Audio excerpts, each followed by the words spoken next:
Hello, scholars. This is lesson 2.7, How a Bill Becomes Law. I'm Mr. Myers, and here we go. Our objectives are to describe basically the legislative process, and within that, we're going to talk about how a bill becomes a law, tactics that are used to help pass or block bills, vetoes and how they work, and then some special events that might be helpful in understanding the legislative process. Okay, so how does a bill become a law? Back to our Schoolhouse Rock days. First of all, you start off with an idea. Ideas can come from lots of places. They can come from citizens, like you and I, interest groups, from the president himself, think about FDR and the New Deal, or from congressmen. Once an idea has been written and turned into a bill, or a proposed law, the bill will be introduced by a sponsor. Sometimes congressmen can co-sponsor a bill, which increases the likelihood for passage if the co-sponsors are from different parties. After the bill has been introduced, the bill is going to be assigned to one of the standing committees. And in that committee, it's most likely going to be assigned to a subcommittee if it needs any kind of work at all. And that's where the real nitty-gritty work takes place, in subcommittee. It's important to understand that the vast majority of the changes or amendments and revisions to bills are going to happen in the committees.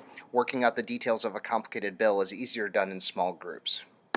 Now, sadly, most bills will die in committee. They're either pigeonholed, which means that the bill is killed right away, or they're debated and discussed and then killed. If a bill does get voted out of committee, it will go to the Committee of the Whole, which is basically a term for the full House or the full Senate, to be debated and discussed there. If a simple majority vote yes on the bill, it will then move to the other chamber, and the process will start all over again. Now, a couple other important parts of this process. A bill can either start in the House or the Senate, but it must ultimately be passed in identical form in both chambers. So if the House passes one version and the Senate passes one that's slightly different, they have to be sent to something called a conference committee. And in a conference committee, there are representatives from the House and there are representatives from the Senate, and they will sit together and work out and iron out the differences so that two identical bills can then be sent back to the House and the Senate for final passage. Once that happens, if it does pass both houses in its final form, it'll get sent to the president for either a signature or a veto. So I thought it'd be good to just very quickly talk about the different kinds of votes that can happen on the floor of the House and the Senate. Lots of votes happen all the time. Sometimes they're procedural, they're not very important, and a simple voice vote will be taken where people will just simply say aye or no, or a division where people will simply stand if they're in favor. But on major bills, they want a recorded vote, and that's so that there's an electronic record of how your congressman voted on a particular issue. This electronic record is very important in helping a constituent to determine whether or not they would like to vote for that person in the next election or vote him out. Now here's a flowchart that shows how a bill becomes a law. And on the left, you'll notice that there's one extra step in the House. If a bill makes it out of committee in the House, it has to go to a Rules Committee, which helps to determine the rules for debate, how long it can be debated. That's because the House has so many more members than the Senate, and the Senate's rules on debate are much more relaxed than the House. That's the only difference in the entire process, and something you need to note. So here's the second half of this chart. I divided it in half so it'd be a little easier to see. I want you to pause this and to rewind as necessary. You need to know everything that's on this chart.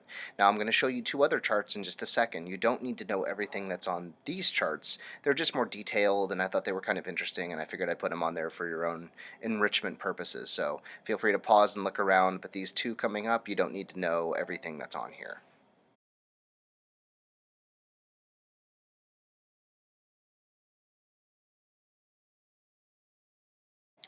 Now, it's important that we note that getting a bill passed in Congress is not easy.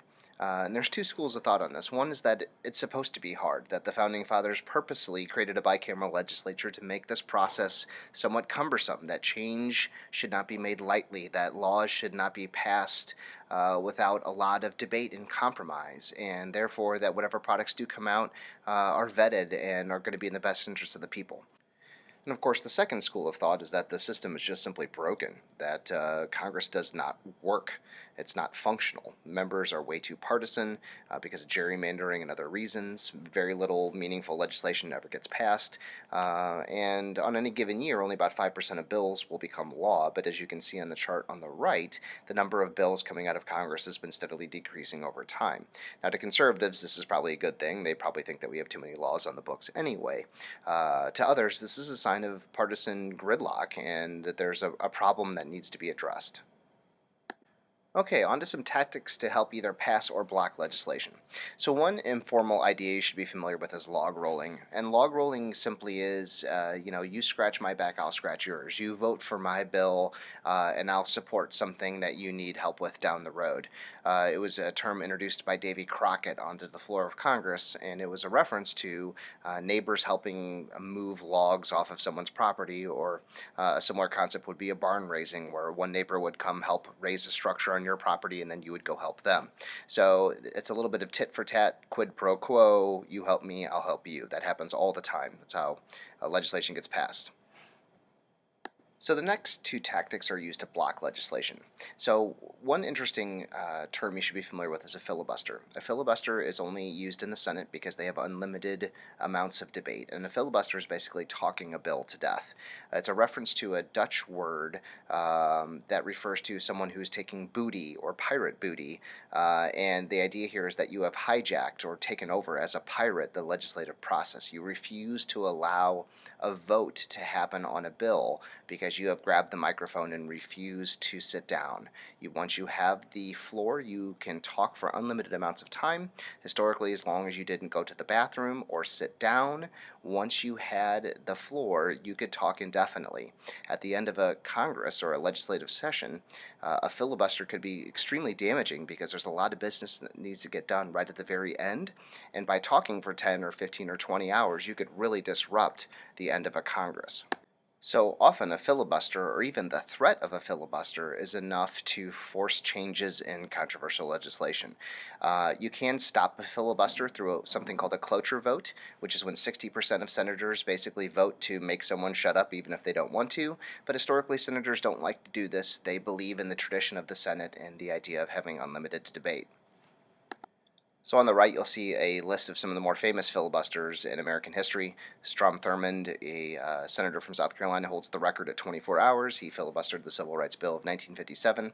Ted Cruz, who's currently running for president, is fourth on this list, although you'll see the asterisk there. He technically wasn't delaying a vote. He was speaking out against Obamacare, but he spoke for something 20 plus hours. And there's some other very famous ones. Huey Long down there on the list was doing a filibuster where he read his favorite fried oyster recipes and numbers out of the telephone book, because in the Senate, debate does not have to be germane. Germane means relevant to what's being talked about, so anyone can stand up and really talk about whatever they want during a filibuster. So there's been some entertaining ones.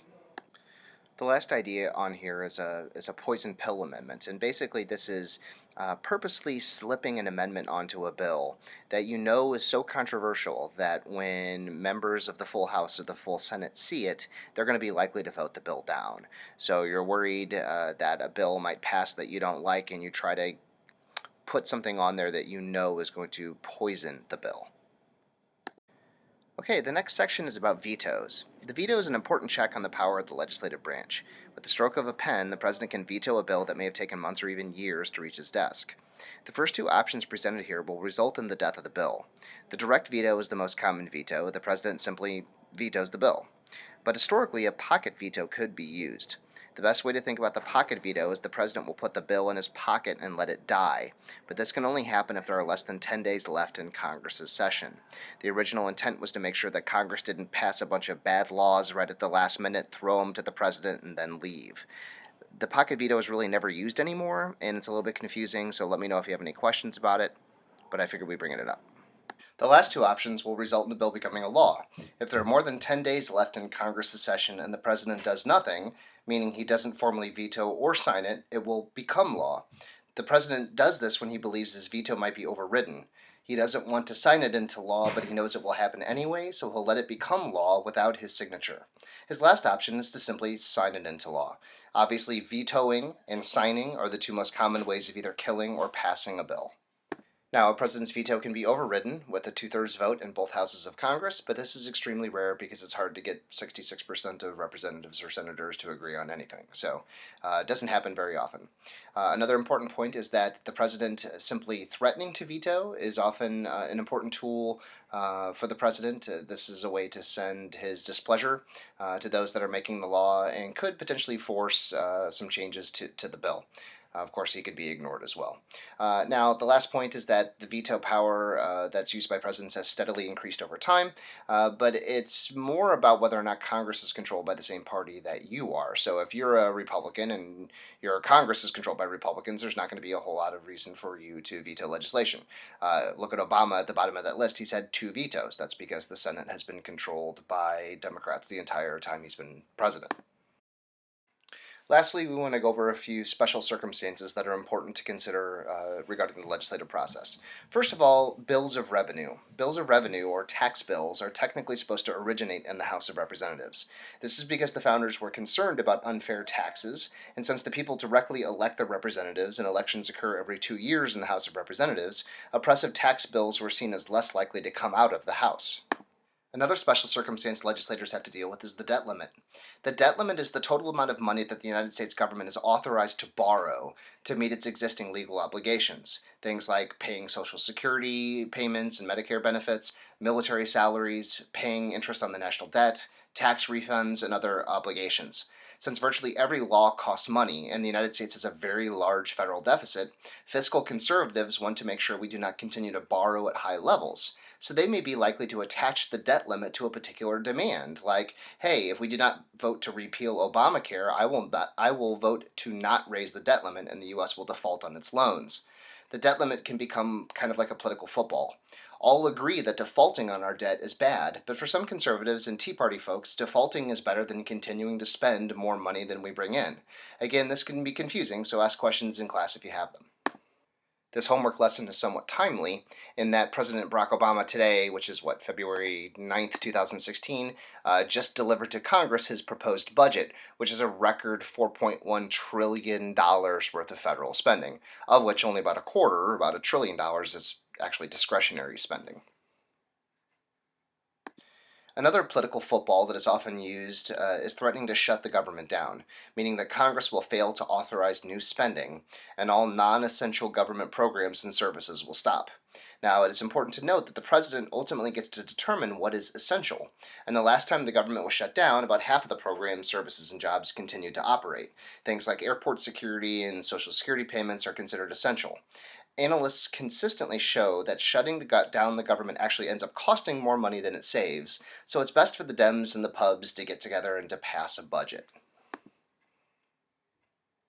So our objective was to describe the legislative process, and we talked about a couple confusing things today. So I hope that you took good notes, and I hope you bring questions to class tomorrow, and be ready for a quiz as always. Thank you very much, and have a great night.